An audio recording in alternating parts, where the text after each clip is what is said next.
Alors, au niveau des outils, nous avons besoin d'un pinceau pour la peinture, le plus fin possible, d'un pinceau plat pour la correction, d'un pinceau pour mettre une goutte d'eau, des gouttes d'eau dans son assiette pour humecter la peinture selon nos besoins, et d'un pinceau pour corriger avec le doré quand on a tout fini.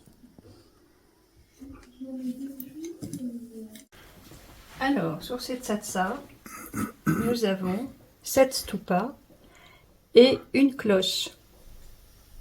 Donc tout d'abord, on repère la cloche, parce que c'est par la cloche qu'on va commencer, et comme ça on est sûr de ne pas se tromper.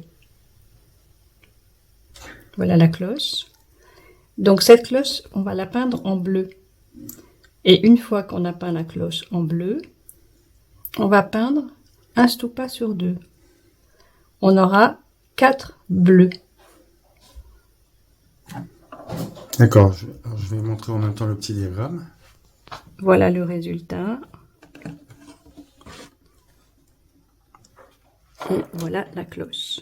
D'accord. 1 sur 2.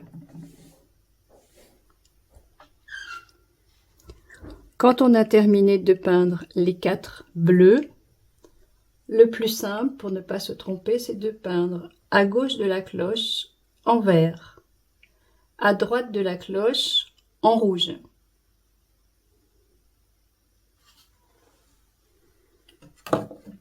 Alors quand on peint, il faut veiller à ne pas peindre les petits bouddhas qui sont dans les niches des stupas.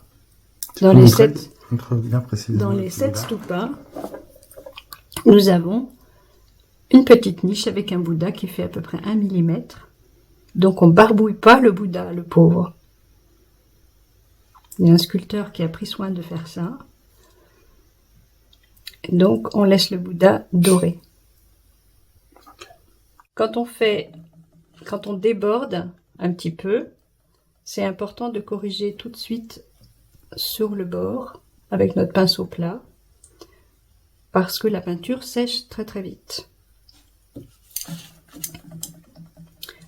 Si la peinture a séché, on peut utiliser ce petit instrument pour enlever le surplus de peinture.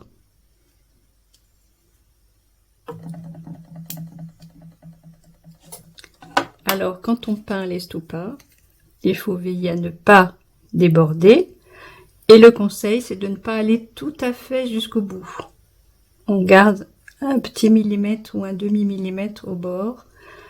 Comme ça, ça évite de faire beaucoup de corrections. Si on veut aller trop loin, là, on peut garder un demi-millimètre au bord. Ça ne gêne pas du tout.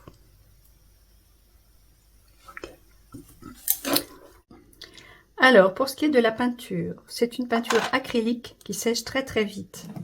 Donc on en met un petit paquet sur l'assiette et on la garde bien en paquet, parce que si on commence à l'étaler sur l'assiette, c'est une peinture qui sèche très vite, donc très vite on se retrouve avec de la peinture inutilisable. On met ensuite quelques gouttes d'eau au milieu de l'assiette sans toucher la peinture. Et on ira chercher l'eau nécessaire au fur et à mesure de notre peinture. Donc là, nous avons à gauche le vert de la cloche, à droite de la cloche le rouge, et celui qui suit le rouge, c'est le jaune. Donc je prends un petit peu de peinture en mouillant mon pinceau dans la goutte, et je commence à peindre, et je ne peins pas le haut du stupa. Voilà, et je pousse la peinture vers le bord avec mon pinceau.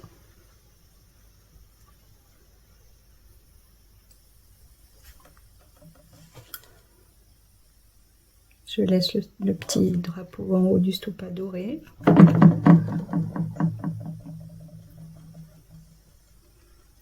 Il faut que la peinture soit pas trop liquide, ni trop sèche. Donc c'est pour ça qu'on rajoute un tout petit peu d'eau, si nécessaire.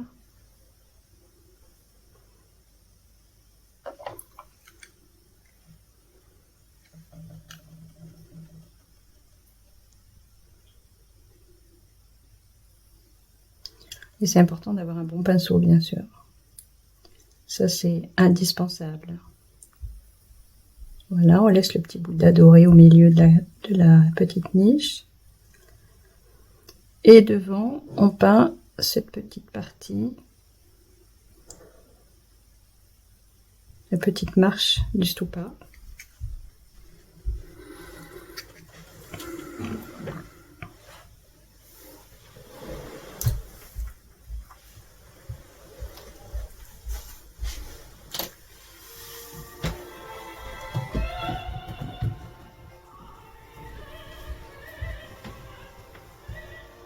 Voilà, notre stupa est peint en jaune.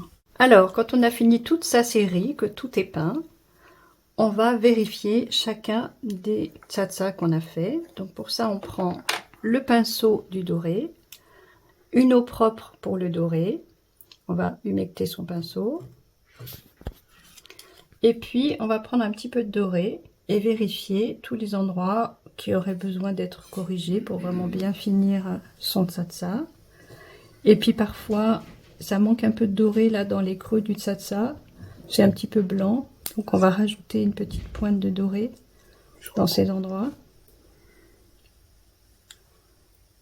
Là, particulièrement, là on voit que c'est un petit peu blanc, alors on va mettre un petit peu de doré là. Et puis parfois ça manque un peu de doré à droite à gauche, donc on peut en profiter pour mettre un peu de doré. Et une fois qu'on a fait ça, notre tsatsa est terminé. Et on a bien vérifié qu'on ne s'était pas trompé, qu'on n'en a pas oublié. Et comme ça, on a fait un super boulot. Et on est content. Alors encore une petite chose assez importante, c'est que quand on fait le bleu, on va faire toute une série de bleus, on ne change pas de couleur. Quand on fait une série de verts après la cloche, à gauche de la cloche, on va faire tous les verts de notre série, puis tous les rouges de la série, parce que ces peintures séchant très vite, c'est très important de faire une grande série de peintures et de ne pas changer de couleur toutes les 3 secondes.